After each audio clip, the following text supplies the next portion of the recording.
Vengo a presentaros un tema que, a ver, espero que os resulte interesante, ¿vale? Que es lo que hace principalmente la compañía. Lo que hacemos es la compresión de modelos de IA generativa, en realidad cualquier tipo de modelo de IA, usando un tipo de técnicas que se llaman redes tensoriales, tensor networks, ¿vale? Luego entro un poquito más en detalle de lo que hace, ¿vale? Como compañía, muy rápidamente, pero lo presento en 2 minutos. Esto no es una presentación comercial, vamos a incluso entrar en un tema técnico, que si queréis luego, tomando pizza, que me han prometido que hay pizza, entramos en más detalle, ¿vale?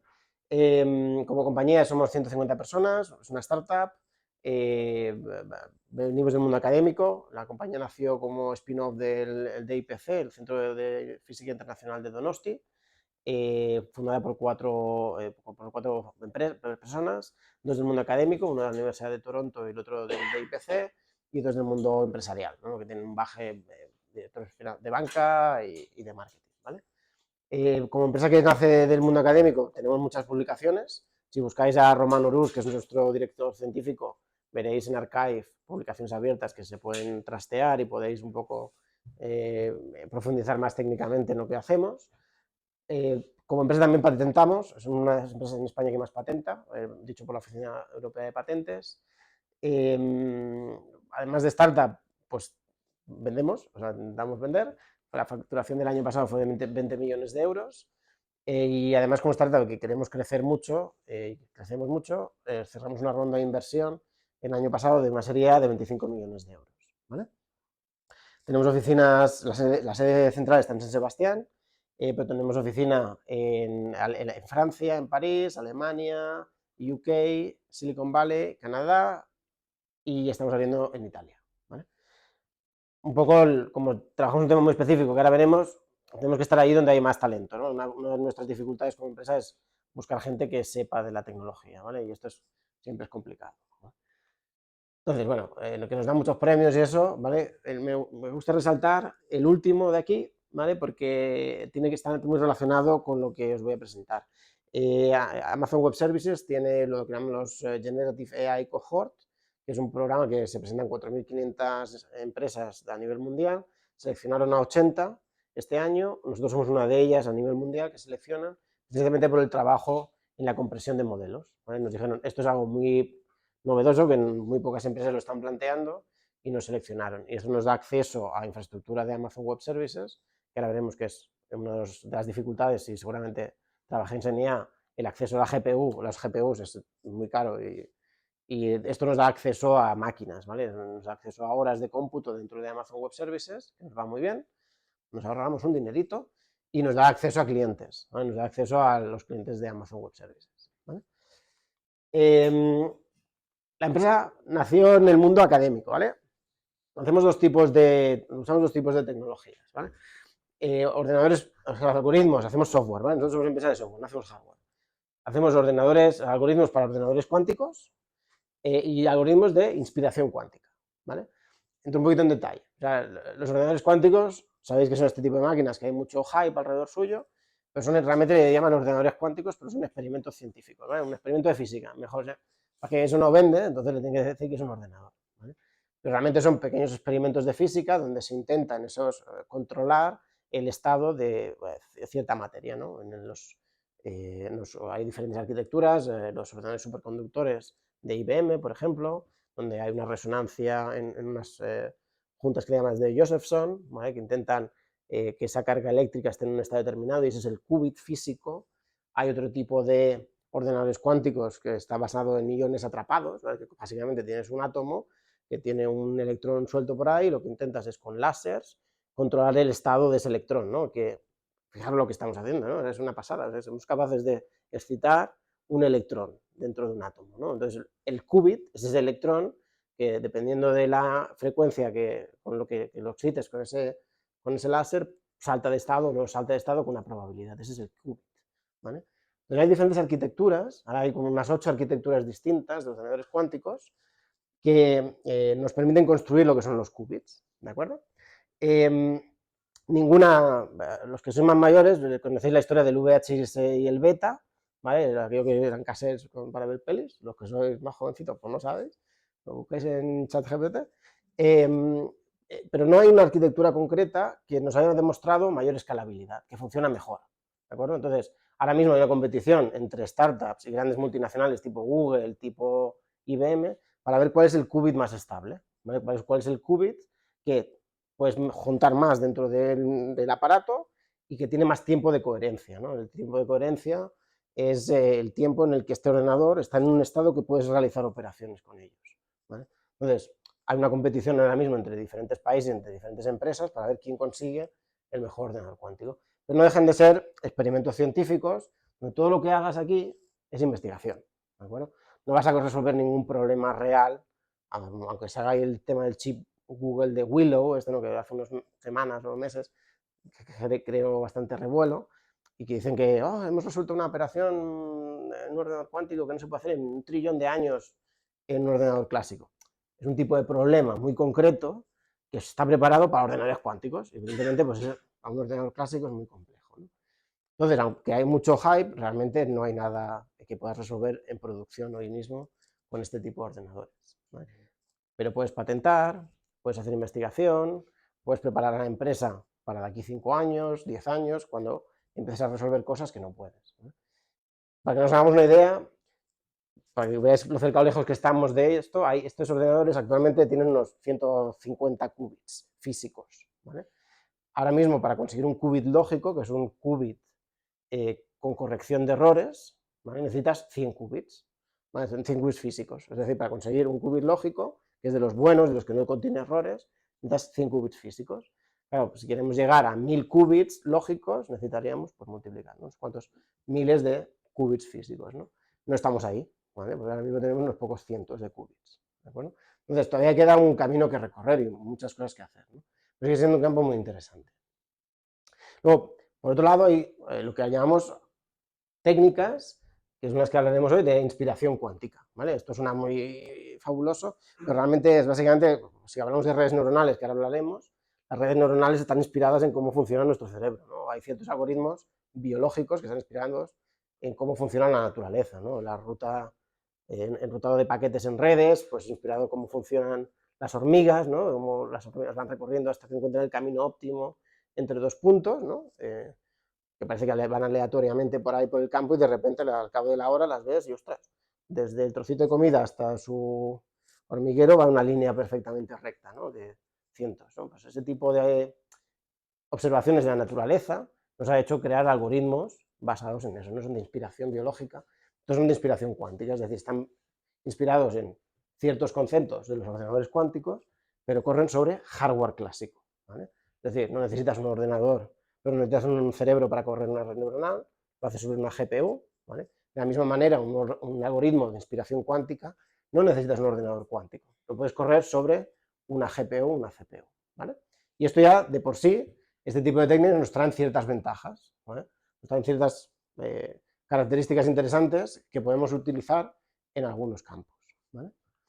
Si hay alguna duda, me paráis, ¿vale? Porque igual estoy hablando de cosas, ¿vale? Que a ver si no, pues es una charla y lo mejor si intervenimos, o sea que hacer preguntas ahora si queréis, ¿eh? Entonces, ¿en qué consisten un poco las redes tensoriales, los tensor networks, ¿no? Cuando se empezaron a descubrir, esto es un tipo de técnicas que se inventan hace 30 años más o menos, ¿no? Existen los problemas de simulación molecular, ¿no? Tú tienes un átomo o cientos de átomos de un material concreto, un cristal, un cemento, cualquier material que os imaginéis, y sabemos cuál es su estructura atómica. Queremos, por ejemplo, calcular cuáles son las propiedades de ese material, ¿no? No hay ninguna forma, desde un ordenador clásico, de simular ese tipo de propiedades. Es un problema que, aunque sabemos describirlo matemáticamente, computarlo es muy costoso, ¿vale? Entonces se inventaron hace 30 años este tipo de técnicas para intentar hacer simulaciones de la materia a nivel atómico, pero que pudieran correr sobre un ordenador clásico, ¿de acuerdo? Entonces, básicamente, la idea es intentar descomponer, la idea que hay es intentar descomponer un problema que es muy complejo en las partes más importantes, intentar identificar de un problema que es grande y complejo cuáles son las partes más relevantes de ese problema y solo centrarnos en la simulación de esas partes del problema, en las partes que son relevantes para ese problema, ¿vale? Y esas partes relevantes del problema las descomponemos en unas de dibujitos, ¿no? Esto es una serie de dibujitos que realmente son multiplicaciones o sumas de matrices, ¿no? Esto representa realmente una matriz, ¿no? Estos tensores, esto es un tensor, representa este caso es una multiplicación de un vector de una única dimensión con una matriz, y esto es una multiplicación de dos matrices. Es una forma visual de representar operaciones matemáticas, ¿vale? Y le llamamos redes de tensores, porque cada una de estas bolitas y palitos es un tensor, ¿vale? Pero al final esto lo podéis ver como multiplicaciones matemáticas, sumas y multiplicaciones, ¿vale? Entonces, este concepto matemático, ¿para qué se usa? ¿No? Porque inicialmente, hace 30 años, se empezó a investigar para simular materiales, ¿vale? Que al final tienes un problema de n dimensiones y me centro en las dimensiones que me interesan, que son más representativas de mi problema. Y hace unos 10 años, uno de nuestros fundadores, el Romano Rus, se dio cuenta que este tipo de técnicas se podían empezar a utilizar para resolver uno de los problemas que hay en las redes neuronales actuales, ¿vale? Que es que también lo que tenemos es una red neuronal de tres capas, una capa de entrada, una capa intermedia, una hidden layer. Esto es una representación de una red neuronal totalmente conectada. Todas las neuronas están conectadas con todas ellas, no siempre es así, evidentemente. Y esto al final no deja de ser una matriz. Esto se representa como la matriz de pesos, ¿no? Esto cuando descargáis un modelo de internet, un Llama o lo que sea, eso es lo que es, descargáis una matriz de pesos, ¿no? Es como si os descargáis un Excel, ¿vale? Un Excel muy grande, con muchas dimensiones, muchas columnas, muchas filas, ¿vale? Entonces, aquí vemos que uno de los problemas es la dimensionalidad de esa red neuronal, ¿no? Tienes diferentes dimensiones, ¿no? Entonces, utilizando redes tensoriales y aplicando algún tipo de técnicas como Singular Value Decomposition, podemos centrarnos en aquellas partes de la red neuronal que son más relevantes, ¿vale? ¿Qué hacemos? ¿Qué hacemos con este tipo de técnicas? ¿Qué se puede hacer? Una red neuronal, cuando vosotros ponéis a entrenar una red neuronal, lo que hace esa red neuronal a aprender es identificar ciertas características del conjunto de datos, ¿no? Identifica patrones, ¿de acuerdo? Dentro de la red neuronal, dentro de estos pesos, se está codificando cierta información, ¿de acuerdo? Al tensorizar, digamos, convertir en redes de tensores, convertir esta red neuronal en una red tensorizada, mostramos cuál es la correlación entre las diferentes neuronas, entre los diferentes parámetros, ¿vale? Lo que expones es la correlación que existe dentro de la red neuronal. Lo que hacemos es, eliminamos aquellas partes que están menos correlacionadas con el resto de la red, ¿vale? Esas son las partes que contienen menos información dentro de la red neuronal, ¿vale? Como estoy viendo que me estáis poniendo caras raras, ¿vale? Vamos a hacer un ejemplo. Esto es como si, imaginaos durante el día, ¿no? Hemos visto una resonancia de estas del cerebro, ¿no? Y vemos que se activan ciertas partes, ¿de acuerdo? Imaginaros que lleváis una máquina de estas todo el día, durante el día. La miniaturizamos de alguna manera y podemos ver la actividad cerebral durante vuestro día, ¿no? Podemos ver la red neuronal de vuestro cerebro, cómo se va activando, ¿de acuerdo? Al final del día, llamamos al cirujano y decimos, mire, estas son las partes del cerebro que se han activado y las que no se han activado. Y el cirujano viene y ¡pop!, corta las partes que no se han activado, ¿vale? Hemos conseguido un cerebro que durante el día, un día normal, va a cumplir las funciones de ese día. Hemos quitado aquellas partes que contienen menos información para tu día a día, ¿no? Evidentemente, si sabéis tocar el piano y ese día no habéis tocado el piano, habéis perdido la capacidad de tocar el piano, ¿no? Quitamos información. Al eliminar parámetros de una red neuronal, si nos quedamos con esta parte, evidentemente esto contiene cierta información. Pero intentamos quitar aquella información, aquellas neuronas que contienen menos información, porque son las que están menos correlacionadas con el resto, ¿vale? No sé si se entiende un poco el ejemplo, ¿sí? Más o menos, ¿no? ¿Qué obtenemos al final? Son redes neuronales que tienen menos parámetros, tienen menos neuronas. Al tener menos neuronas tienen menos memoria, es un fichero, como decíamos, un Excel, que tiene menos peso, pesa menos, tiene menos datos. Si lo reentrenas, como reentrenas un modelo que tiene menos parámetros, es más rápido, y la inferencia es más rápida, contiene menos capas, por lo tanto va a ser más rápida. Necesitas menos hardware, y al tener menos hardware, el hardware más antiguo, es más barato correr, ¿vale? Y lo bueno es que es un tipo de técnicas que, a diferencia de otras, sirven para cualquier red neuronal, ¿de acuerdo? O sea, nos sirven para cualquier tipo de red neuronal, ya sean arquitecturas de redes neuronales convolucionales, arquitecturas transformer, stable diffusion, cualquier tipo de red neuronal que puedes aplicarlas, ¿no? Existe una relación, ¿de acuerdo?, entre ordenadores cuánticos y redes neuronales. Como hemos dicho al principio, están inspiradas en cómo funciona una red neuronal, por lo tanto va a haber una transformación, pues hay una transformación entre una red neuronal y un circuito cuántico basado en puertas. Los circuitos cuánticos es como se programan hoy en día los ordenadores cuánticos, donde hay una serie de puertas, las puertas de Hadamard, medidas. Es como si visualizáramos un circuito eléctrico de hace muchos años, ¿no?, donde tienes una serie de qubits y sobre esos qubits actúas con una serie de circuitos, ¿no? Esto se llama una representación basada en puertas, ¿no?, donde sobre cada uno de esos qubits realizas operaciones. Pues existe una transformación entre una red de tensores y un circuito cuántico, y al revés, entre un circuito cuántico y una red de tensores, ¿vale?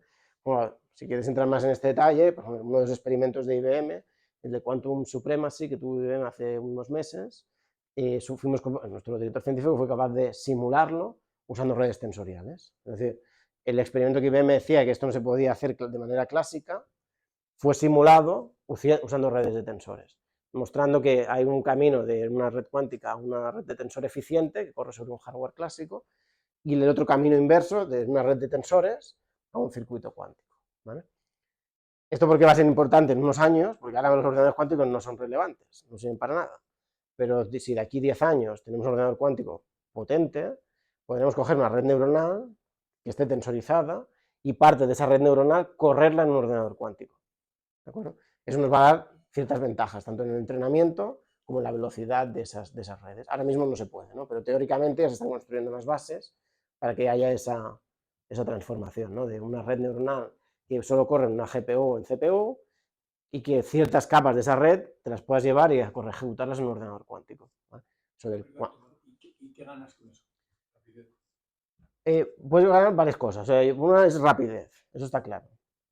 Otra podría ser energía, consumo de energía. O sea, ahora tienes las GPUs que te consumen, no sé, 1,7 kilovatios, ¿vale?, es una pasada, y que hay que refrigerarlas. Un ordenador cuántico, algunas tecnologías, los de superconductores de IBM no, porque necesitas refrigerarlo a menos cero, pero los de iones atrapados no necesitan refrigeración, no necesitas un material superconductor.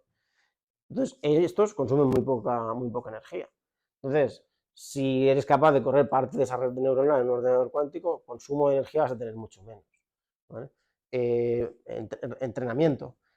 Exploras, una de las gracias del ordenador cuántico es que puedes operar a la vez por varios caminos, ¿no? Pues puedes hacer varios cálculos a la vez. Y luego, cuando la función de orden colapsa, tienes un resultado concreto. Entonces, podrías explorar lo mismo que haces con muchas operaciones en paralelo en una GPU, podrías con una única operación hacer un ordenador cuántico, ¿vale? Alto nivel, ¿vale? Entonces, la velocidad exponencial de un ordenador cuántico, ¿a qué nivel la reducís? Porque, claro, hemos reproducido un experimento que tiene velocidad exponencial, clásico, ¿no? ¿Sí? Y lo hemos reproducido como uno clásico. Sí.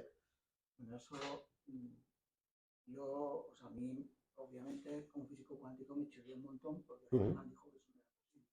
Entonces, ya sabemos que no es posible, y no porque lo diga Feynman, sino porque la exponenciación no es posible hacerla en un ordenador clásico. Entonces, cómo acortáis para hacer una exponencial a lo polinomial? La ventaja está en lo que decíamos, en centrarnos en partes del problema. Porque tú sabes que no todos los caminos tienes que recorrerlos.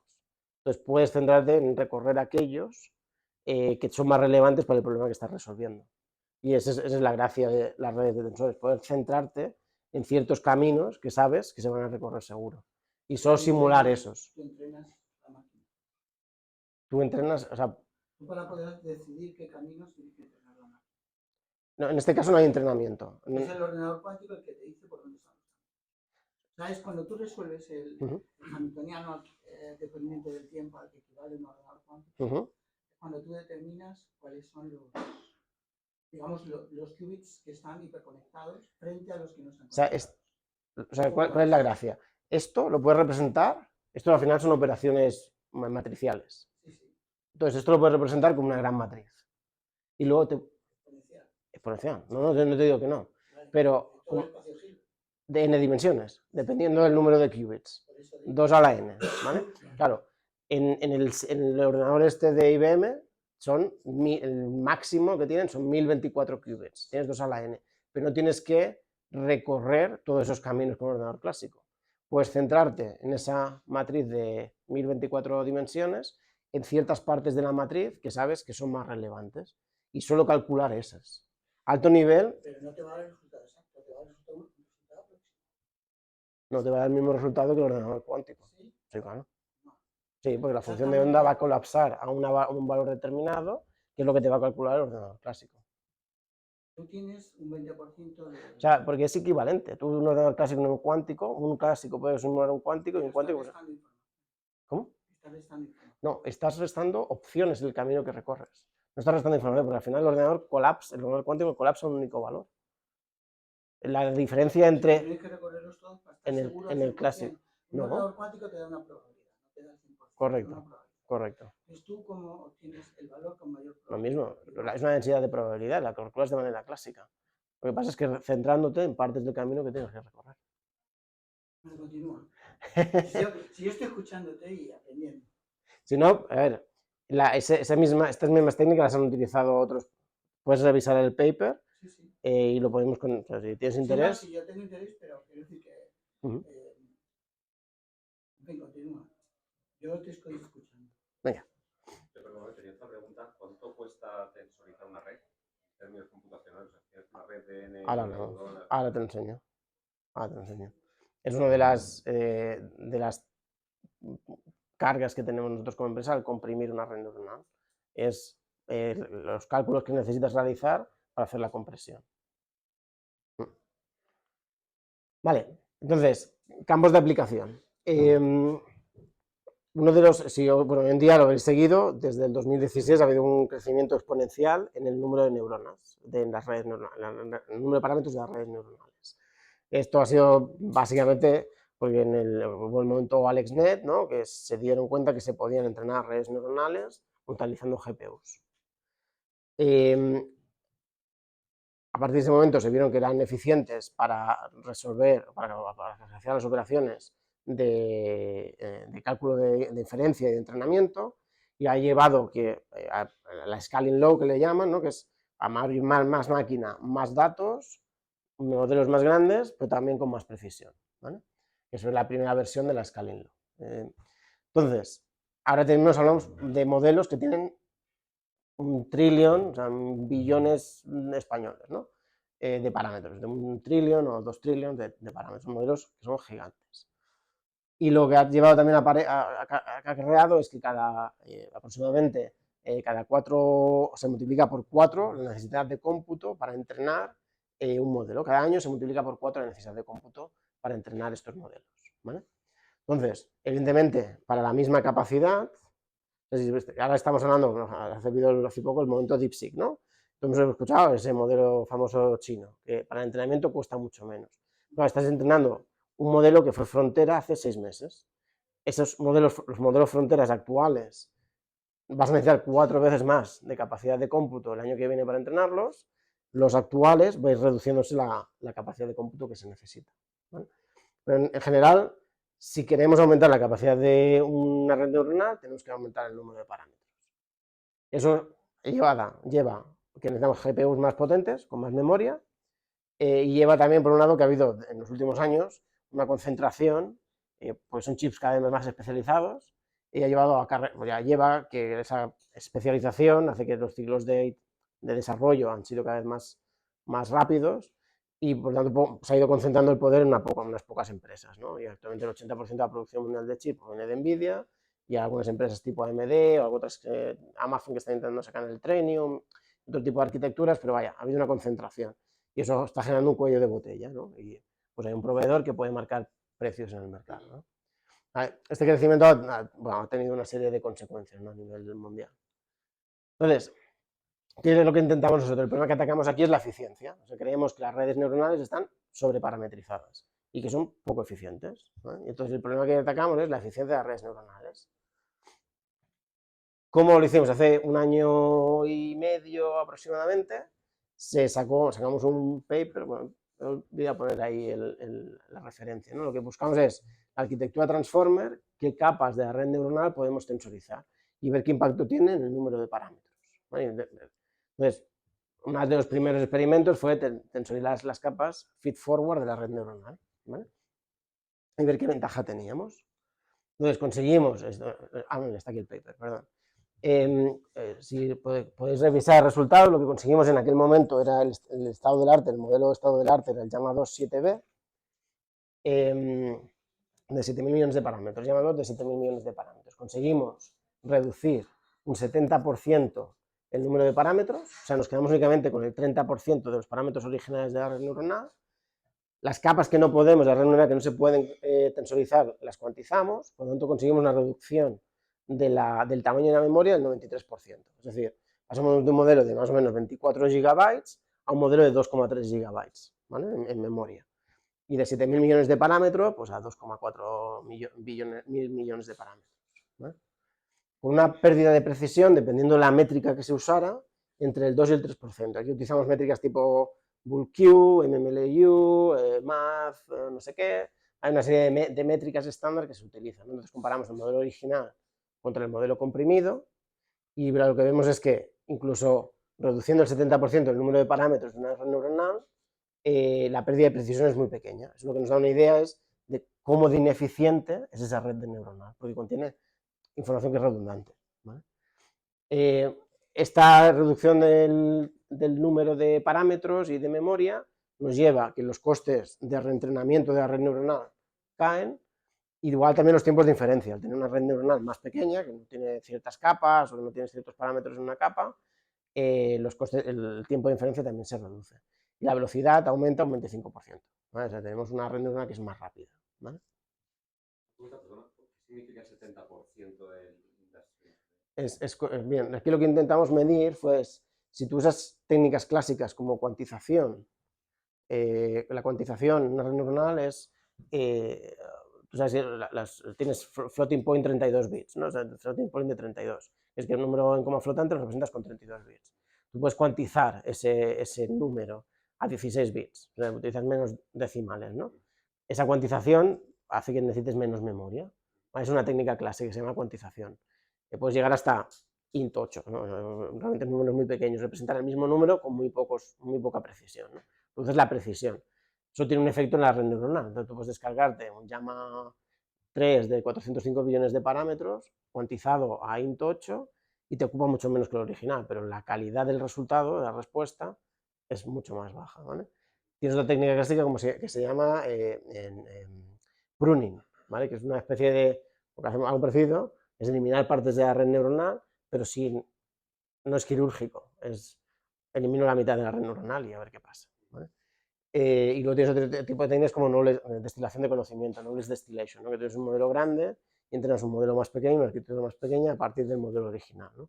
Son ciertas técnicas clásicas que te permiten reducir el tamaño del modelo. Con este tipo de técnicas que consigues normalmente, para llegar a estos niveles de precisión, con esta pérdida de nivel de precisión, comprimes un 70%, ¿sabes? Es decir, si bajas más, si intentas comprimir más allá del 70%, la precisión que te cae mucho más, ¿vale? Pero aquí lo que se ve es un poco, al centrarte en aquellas partes de la red neuronal que contienen más información y eliminar aquellas que contienen menos información, pues comprimir más, perdiendo menos precisión, ¿vale? Aquí siempre hay un equilibrio, ¿no? Entre lo que os decía, del ejemplo que os ponía del escáner del cerebro, ¿no? Si en vez de un día te analizo durante una semana, ¿vale? Vas a usar tu cerebro más funciones, te voy a eliminar menos partes del cerebro, va a ser un cerebro más grande, pero que tiene más funciones, ¿no? Pues esto es un poco parecido a un equilibrio. Cuanto más comprimo, más información pierdo, ¿no? Como las imágenes clásicas, ¿no? Bueno, vale, entonces, ¿esto en qué se traduce en números, no? Si, por ejemplo, corremos un modelo on-premise, por ejemplo, tenemos Mixtral 8.7b, ¿vale? Es un modelo de unos 50.000 millones de parámetros, ¿no? Si lo queremos correr on-premise, es decir, el cliente compra esos servidores, ¿vale? Y corre esas GPUs en casa, necesitarías más o menos 4 NVIDIA H100 para correr este modelo de 50.000 millones de parámetros, que eso serían unos costes más o menos de $126.000, adquirir el hardware, ¿vale? Si lo comprimimos un 90%, podrías correrlo de manera óptima, o sea, con más de un 20% de memoria libre, en una única NVIDIA H100, que el coste de adquisición son unos $31.000, ¿vale?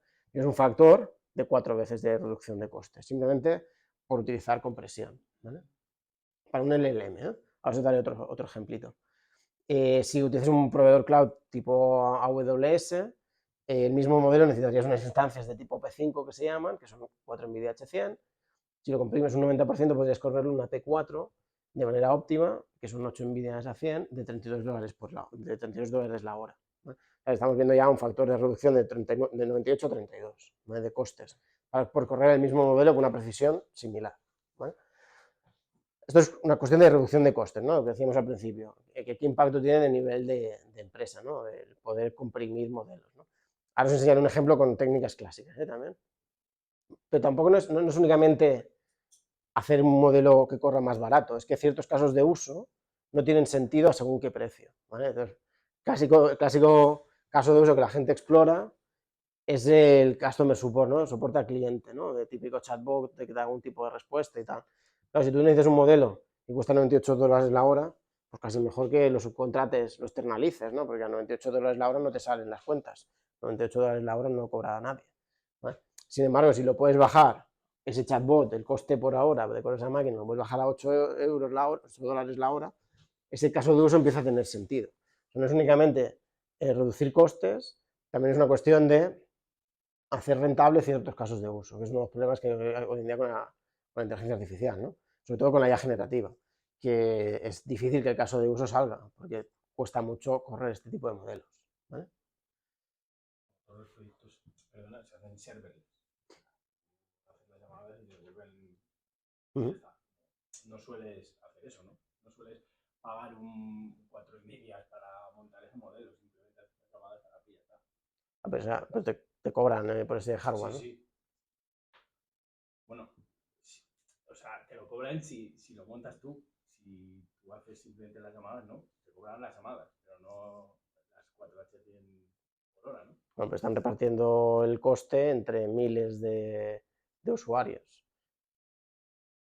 Que al final lo que te van a cobrar es eso, sí, repartido entre miles. Entonces, si haces los cuentas a cierto número, te vale más la pena tener tú las máquinas alquiladas corriendo el modelo que utilizar un serverless. O sea, aquí depende de las llamadas que hagas, el número de llamadas que haces. Si haces 10 al día, probablemente no te vale la complicación de hacer toda esta infraestructura. Pues si estás hablando de... O sea, ayer estaba hablando con un cliente que gasta 100 millones de euros al año en Amazon Web Services. Tiene un acuerdo de 1.000 millones en 10 años. Compromiso de dinero que se tienen que gastar. 100 millones al año. Bueno, una eficiencia del 10% es un dinero. O sea, se lo van a gastar igual, ¿eh? Se van a gastar igual los 100 millones, pero probablemente le dé para hacer más cosas. ¿Hasta qué sentido tiene la compresión si estamos tendiendo hacia un mercado en el que cada vez son modelos más pequeñitos que son capaces de llegar un poco a esa performance de hace... Es muy buena pregunta, es muy buena pregunta. O sea, por un lado, tienes modelos más pequeñitos que tienen la performance de hace un año, ¿vale? Es decir, DeepSeek, el modelo DeepSeek es muy bueno, pero no es frontera, ¿vale? Es la performance de hace 6 meses. Si quieres un modelo frontera, probablemente es un modelo más grande, ¿vale? Por otro lado, si tú le dices a un cliente, puedes pagar 10, 20, o sea, estás pagando 20 y puedes pagar 10, ya le vale. O sea, cualquier reducción, cualquier mejora de eficiencia la va a absorber el mercado. Es decir, si tú, ¿a qué vas a pagar 20 cuando puedes pagar 10, ¿no? O sea, al final, las teleoperadoras lo que venden, ¿no? ¿Cuánto estás pagando de teléfono? 25, te lo ofrezco por 20. Pues ¿para qué vas a pagar 5 más? ¿No? Siempre que haya una mejora de eficiencia, el mercado la va a absorber, ¿no? Nadie va a decir pago más porque me gusta, ¿no? Entonces, siempre y cuando el cambio de un modelo a otro no cueste un descalabro, ¿vale? Por eso intentamos, los modelos son compatibles, es decir, para ti cambiar de un modelo a otro no tiene ningún coste, apuntas a un endpoint o otro. Siempre y cuando el caso de uso que esté usando ese modelo, esa pérdida de precisión no te afecte a tu caso de uso, ¿no?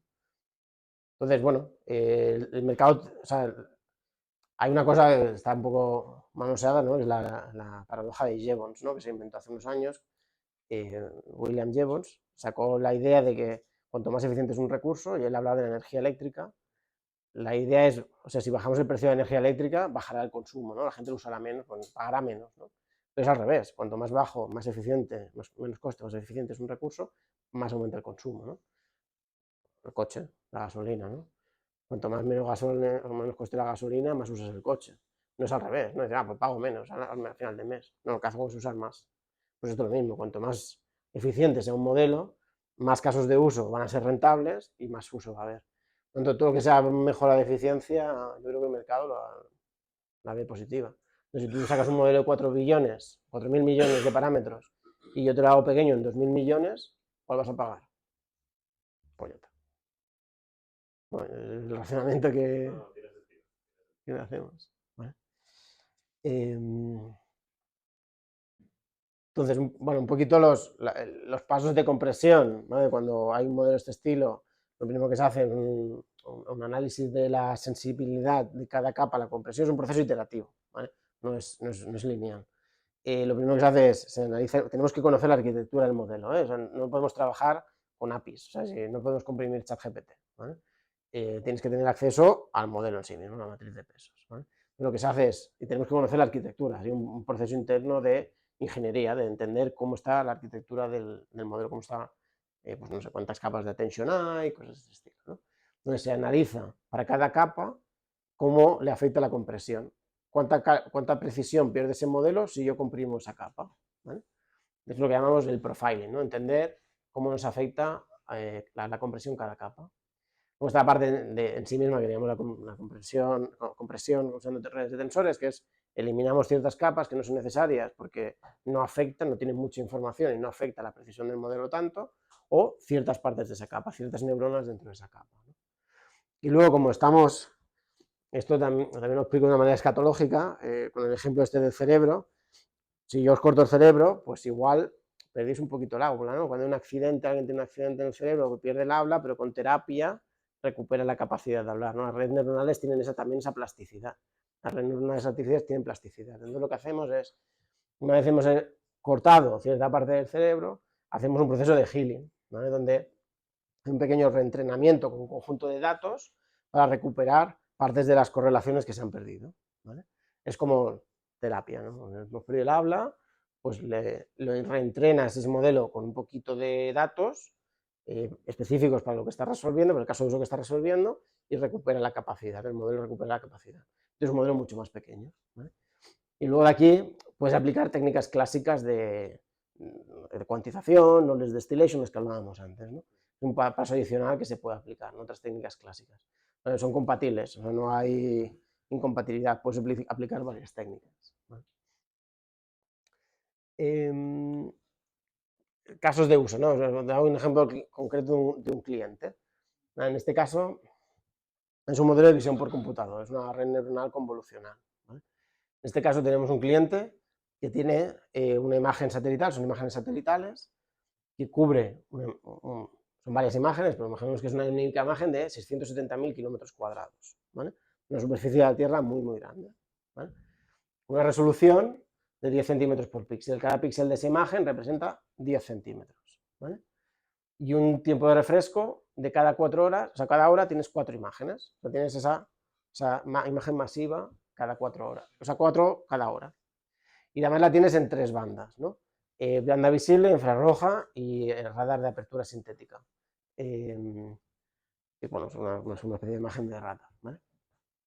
Y tienes esas, digamos, 12 imágenes cada hora con esa resolución y de ese tamaño, ¿no? El cliente nos pide, vale, quiero analizar a tiempo real esta imagen, ¿vale? No quiere que se nos ponga una cola de imágenes que tengo que ir procesando y la que te analizo desde hace un día, ¿no? Quiero hacerlo a tiempo real. Suponemos como cost baseline las T4, las T4 de NVIDIA, ¿vale? Que pueden correr un modelo de visión por computador. En este caso el modelo es YOLO 8, ¿vale? De la versión X de YOLO, que es de 69 millones de parámetros. 69 millones, ¿vale? No es un modelo gigante, es relativamente pequeño, 69 millones de parámetros, ¿vale?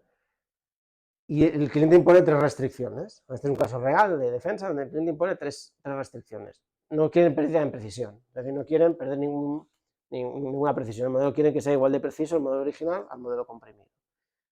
El siguiente criterio, por orden de prioridad, es más rapidez, es decir, que no haya retraso en el procesamiento de imágenes, y reducción de costes, que es el tercer parámetro, el tercer KPI, que significa al final un modelo más pequeño, ¿vale? Intentar conseguir un modelo más pequeño, ¿vale?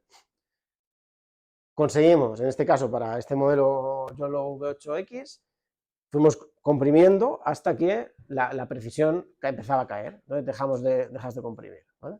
Entonces conseguimos una compresión del 80%, ¿vale? Una pérdida de precisión de 0, es decir, paramos de comprimir en el momento que empezaba a perder precisión el modelo, comprimimos hasta el 80%, y la ventaja o sea, la mejor en la velocidad de inferencia es del 43%, ¿vale? Digo, pues tampoco es tanto, ¿no? Bueno, al final un modelo pequeño y tal. Pero claro, si pensamos en el caso de uso, y aquí es donde los datos iniciales que os comentaba en el caso de uso tiene sentido, correr la versión sin comprimir de YOLO V8 en una máquina que vale $800 al año, el caso de uso nos va a 460 millones de euros en máquina, ¿vale? Si queremos correr este caso de uso con suficientes modelos en paralelo para procesar la imagen y que no haya lag, que son más o menos $800 al mes, el coste son 460 millones de euros. Si usamos las técnicas clásicas como cuantización, tú estás reduciendo los costes pues, sustancialmente, ¿vale? ¿Qué aportamos adicional sobre técnicas clásicas? 25 millones de euros al año, ¿vale? Realmente aquí es donde se ven los números, ¿no? De cuando corremos ciertos modelos a escala, los costes se disparan muchísimo. Esto que es un modelo muy pequeño, ¿vale? Entonces, sobre técnicas clásicas, 25 millones al año. Una de las ventajas, que lo mencionaba antes así de pasada, es que estás reduciendo ruido de la red neuronal, cosas que no aportan información, te estás centrando en la información más importante. Lo que vimos como efecto colateral es que para ciertas imágenes donde tienes, ¿no? Tienes quizá una imagen que es un poco degradada, ¿no? Porque quizá hay nubes, o en fondo hay nieve y es un coche blanco, o en imágenes que tienen ciertas características un poquito más difíciles de reconocer, el modelo comprimido es más preciso, un 2% más preciso, ¿vale? Simplemente porque contiene menos ruido, es capaz de detectar mejor objetos dentro de esa imagen, ¿vale? Lo que estamos buscando son vehículos dentro de imágenes, ¿vale? Entonces, tenemos esa ventaja, al reducir el ruido que hay dentro del modelo, aumenta ligeramente la precisión en ciertos conjuntos de datos, donde hay, pues eso, nubes, un poco borrosa la imagen, o hay fondos blancos con un vehículo blanco, cosas de este estilo. Bueno, y eso es un poquito lo que os venía a contar, ¿vale? Sin más, ¿vale? No sé si os ha parecido... No sé si os pareció más dudas, os pareció interesante o... Vale, me alegro. Y la prueba de que esto funciona es vuestro saving. Te dejo un modelo y lo pruebas. No, espérate, si yo soy teórico. No, y me gustan los negocios. O sea, que me gusta la conferencia, me gusta mucho. Lo que pasa es que yo tengo el convencimiento de que las técnicas de un ordenador cuántico no se pueden simular exactamente. Entonces, como tú afirmas que esto lo hacéis exactamente, va contra mi criterio. Es decir, que yo estoy convencido que tenéis razón en algo de lo que estáis hablando, seguramente, todo, yo me lo tengo que creer. No me lo voy a creer. Yo no me creo nada. ¿Vale? Por eso publicamos. Pero eso, claro, que lo estáis publicando. Porque eso está ahí en el paper. Pero todo arranca de esta slide.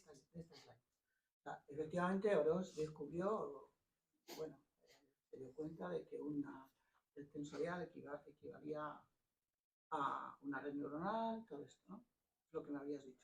O sea, que puedes simular con una red tensorial una red neuronal. No, un ordenador cuántico, un circuito cuántico basado en puertas. Bien. Y eso lo puedes reducir por los problemas por el trabajo que se ha hecho en Tensor Network States, ¿no? Los Tensor Network States equivalen, digamos, a esa red neuronal que tú estás creando. sea, vamos a ver. Tensor Network States te permite simular cualquier ordenador cuántico, hasta un nivel de precisión.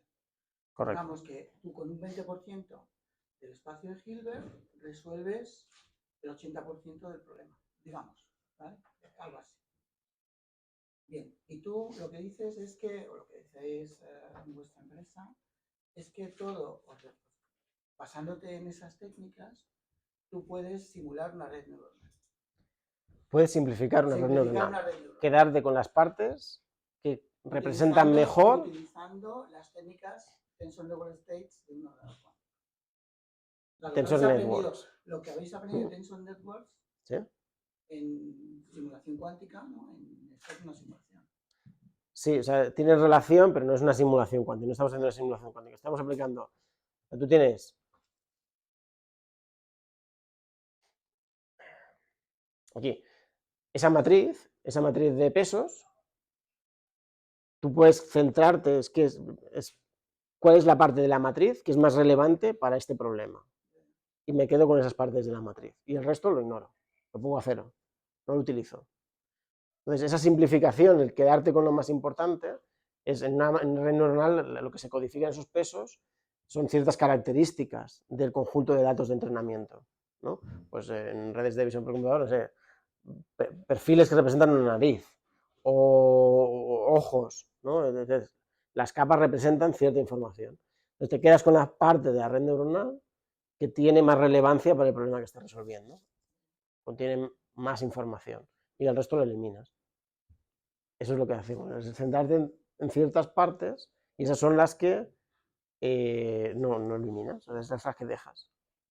Sí. Vale. Si entenderlo lo entiendo. Vale. El requisito de exactitud es lo que no veo.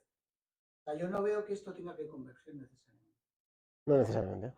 Vale, eso ya me cuadra un poco. Claro, pero en una red neuronal te da igual, porque tú lo que quieres es... Porque tienes entrenamiento, efectivamente. Tienes la capacidad de entrenar el modelo. Con lo cual, la inexactitud, digamos, tiende a... De alguna manera tiene que decaer, ¿no? O sea, la red neuronal tensorizada puedes reentrenarla, es lo que te refieres. Sí, puedes...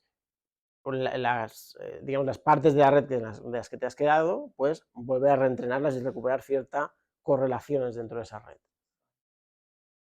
O sea, pues eso es la parte de esta de aquí, ¿no? La parte del healing, ¿no? Donde hay ciertas partes de la red neuronal que eliminas, ciertas correlaciones que eliminas, y con este reentrenamiento lo que haces es recuperar esas correlaciones, algunas correlaciones que has perdido, sin aumentar el número de parámetros, que es el punto. Bueno, pues podemos seguir hablando luego. No, pues está bien. Disculpa que... No, está perfecto, o sea, así no es tan aburrido. Sí, mejor preguntas. Más preguntas. Luego, ¿cómo se comprime el modelo? ¿Intentar reducir la memoria o que sea más rápido de ejecutar porque hay menos capas secuenciales?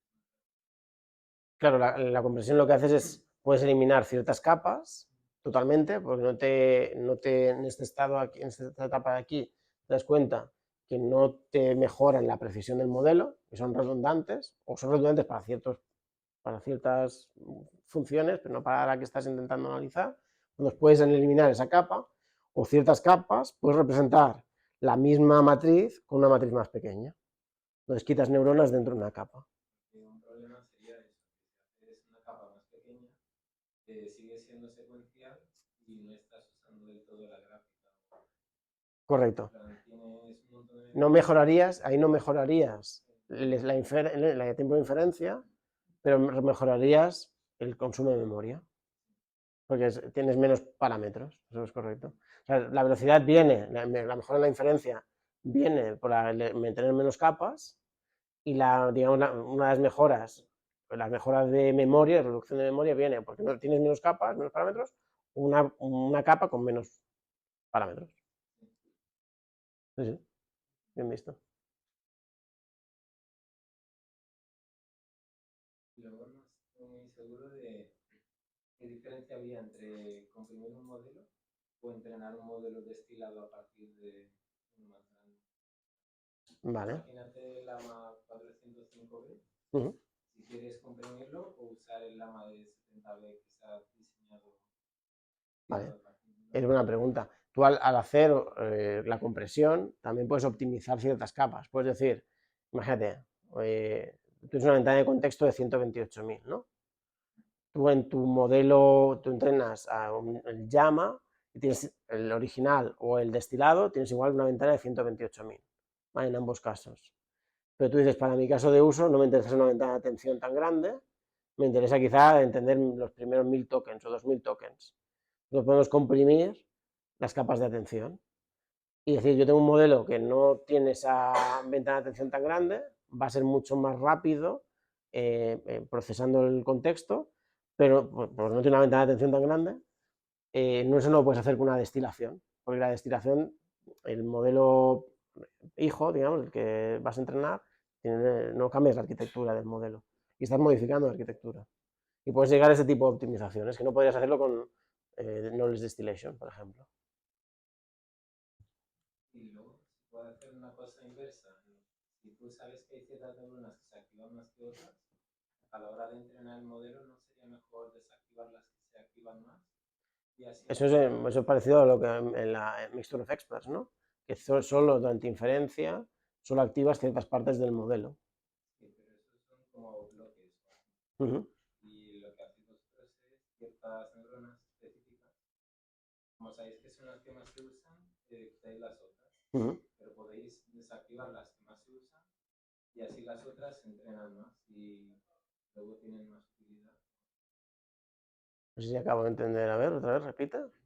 Porque cuando estáis entrenando, cuando se entrena el modelo, o sea, tú partes desde cero, ¿no? O sea, estás entrenando el modelo y ves que hay ciertas neuronas que se activan más que otras, ¿vale? Para resolver el problema. ¿Vale? Entonces tú las desactivas y sigues el entrenamiento y así las otras neuronas pues tienen más Vale, peso. Vale. O sea, lo que dices es aplicar estas técnicas durante el entrenamiento. Correcto. Se puede hacer. Lo hacemos, de hecho, entrenamos redes directamente tensorizadas. Sí, se hace. Lo que pasa es que, claro, no entrenamos el LEMS. ¿Sabes lo que decís? Lo podemos hacer con redes muy pequeñas. Pero entrenar un modelo de 600.000 millones de parámetros nos costaría una fortuna. Y no lo hacemos. Pero sí, hemos entrenado modelos más pequeños de varios millones de parámetros directamente usando estas técnicas. Que se han entendido. Sí.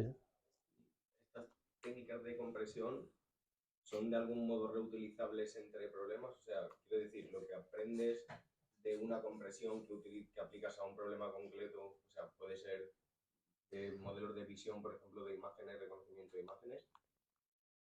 ¿Tiene algún componente que se puede reutilizar en otros problemas que tengas o varía totalmente dependiendo del problema? Son las mismas técnicas, la misma simplificación, pero como la arquitectura te cambia, no puedes, tienes dependiente de la arquitectura. Tienes que conocer la arquitectura. No hay, ahora mismo no tenemos un botón automático que dices comprime. Claro. Y no. Pues tienes que conocer la arquitectura. Podemos hacer si la arquitectura ya la conocemos. Algunas características similares dependiendo del tipo de problemas, si son problemas más o menos similares y es replicable. Sí, o sea, comprimir un Llama 3.1, un Llama 3.2, hay ciertas cosas que son parecidas. Pero la arquitectura es parecida, pero es porque la arquitectura es parecida. Hay un tema que no has mencionado, que no sé si es un tema confidencial, y es cuánto os cuesta a vosotros hacer estas compresiones. Entiendo que dependerá del tamaño del modelo, pero cuánto os cuesta Se puede decir, a nivel de horas de personas como a nivel después de máquina. No. Sí, se puede mencionar, ¿eh? No es nada secreto. De hecho, la ronda anterior y la que vamos a cerrar este año de 150 millones, una parte muy importante de esos 150 millones es para máquina, es para hardware. De todos estos pasos, el más costoso es este y este, el healing y el profiling. Es un proceso, o sea, es iterativo y es manual. ¿Qué quieres decir manual? Sí, hay ingeniería, pero lo más costoso no es la ingeniería, es la máquina. Sí, porque puedes tener... Claro, hay pruebas y errores, mucha inferencia, es decir, comprimo esta parte, eso dices, comprimo esta capa, analizas la capa, comprimo, corre el modelo, hace inferencia. Healing, esto es fine tuning, ¿vale? Te estás fine tuneando un modelo de 70 millones, pues tienes su... Entonces, al ser un proceso iterativo, que es, quiero buscar el equilibrio entre diferentes capas para que no pierda precisión, es un proceso iterativo que consume mucha máquina. Para darte una idea, un modelo de 7.000 millones de parámetros, o sea, es relativamente rápido en personas, ¿vale? Pero en costes estaríamos hablando de unos 150 o 200.000 euros para uno de 7.000 millones de parámetros. Uno de 70.000 millones de parámetros, estaríamos hablando de 1,5 millones, 2 millones de ese estilo, y uno de 400, pues un orden de magnitud por encima. Sí, sí, y de eso por lo que comentaba al principio de Amazon Web Services, que estarán ahí, nos va muy bien. Y la parte de, entiendo que al fin y al cabo, como mencionas, es al fin y al cabo un proceso iterativo, toda esa parte de evaluación continuamente para ver si no estás perdiendo esa performance o esa accuracy, lo que, a medida que sea. Has mencionado antes que, bueno, seguir los típicos de math, también lo que sea, pero para casos concretos, como puede ser el del aeropuerto, creo que tendréis ahí una comunicación con el cliente para generar ese conjunto. Es buena pregunta. Lo que hacemos es, tenemos una serie de modelos. Tenemos Mistral, tenemos Falcon 3, tenemos Llama 3.1, 3.2, 3.3, ciertos modelos que los tenemos entrenados, o sea, comprimidos y optimizados para ciertas tareas, pregunta y respuesta, procesamiento natural del lenguaje, y esos vienen por defecto, si el caso de uso sirven. Si no se hace a medida, se tiene que hacer a medida para el cliente. Partimos siempre de una base ya realizada, de un modelo más o menos genérico, no tan comprimido. Entonces, pero sí, en ciertos casos hay una optimización para el cliente a medida. Está muy relacionado esto con el tema de Agentic AI, todo el rollo este que hay de modelos pequeños entrenados para una cosa, para una tarea determinada. Pues existe esa tendencia, ahora mismo no es algo... O sea, lo único que más quema a los clientes es costes, reducción de costes, al menos los que vemos. Pero sí, hay una optimización, puede haber, para un problema concreto se puede optimizar. Lo que decía la ventana de atención, ¿no? O sea, normalmente no cambiamos la ventana de atención, pero si el cliente quiere más velocidad en el procesamiento de esa ventana, podemos acortar las capas de las attention layers. Entonces reduces el... Hay ciertas cosas que se pueden hacer a medida para un cliente concreto, pero es más caro. Y desde un punto de vista de negocio, ¿vienen muchos clientes para pedir fine-tuning específicos o clientes con su modelo, ya se pone el fine-tuning específico, para que lo comprimáis? ¿Qué tiene más? Lo más normal, o sea, lo que hay que ver es que muchos clientes, o sea, ahora mismo hay muchos clientes que usan APIs estándar, ¿vale? Lo que están usando es ChatGPT, Gemini y las APIs, ¿vale? Entonces hay una gran cantidad de clientes que si tú ya le das un modelo que por API te sale más barato que por API, ya tiran cohetes, ¿vale? Entonces, esa es la gran mayoría. Alguien que está utilizando una API normal y lo que quieren es sustituirlo por un modelo en Bedrock, en SageMaker Jamstack o algo de ese estilo. Y tú tienes su control de esa infraestructura. Ya reduces los costes bastante. Y luego lo siguiente, hay pocos clientes todavía que están haciendo fine-tuning. O sea, dependerá un poco de las geografías, ¿eh? Pero fine-tuning todavía se está haciendo poco de un modelo Llama. Una de las razones es el coste. ¿Vale? Hacer un fine-tuning en un modelo de 70.000 millones sigue siendo muy caro. ¿Vale? Entonces, yo creo que es una de las razones que frena el hecho de que haya gente que haga fine-tuning. Claro, lo que nos encontramos es que al comprimir un modelo de 70.000 millones, comprimirlo, ya se empieza a plantear hacerlo, ¿no? Hay más fine-tuning en modelos pequeños, de 7.000 millones, cosas de este estilo. También requiere un nivel de madurez. Hay muchos clientes que no tienen el nivel de madurez para capturar el dato, ¿no? Y no hablo de clientes pequeños, clientes grandes que están poniendo esto en marcha y todavía el chatbot interno, o lo que sea el caso de uso, todavía no están capturando la información con calidad como para poder reentrenar el modelo. Entonces, claro, el fine-tuning te lo encuentras mucho menos. No te sé decir un tanto por ciento, pero no sé, 5, un 5%, no sé, joder. No hay tanta gente que haga fine-tuning. Lo normal es eso, encontrarte gente que quiere sustituir una API por un modelo en Bedrock o algo de ese estilo. Cuentas, ¿les hará cuenta el cliente de abandonar un GPT-4 o un Gemini Flash? Entiendo que sí. A nivel de cuenta entiendo que sí. Es decir, claro, si tú estás hablando... Claro, sin tener ellos la infraestructura, me refiero.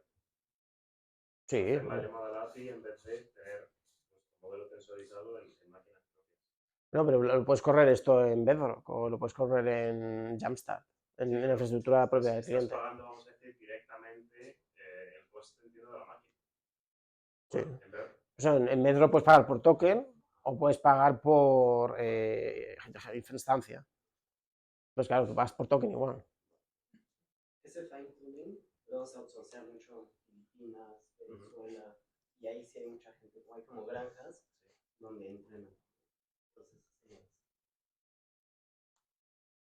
Se da cuenta, depende del caso de uso. Al final, lo que nos encontramos, en nuestro momento dulce con un cliente es alguien que ya está haciendo pruebas de concepto y tiene quizá un caso de uso funcionando con 50, 60 usuarios y empiezan a plantear, oye, ¿qué pasa si esto me lo llevo a miles de usuarios, a 2.000, 3.000 usuarios? ¿No?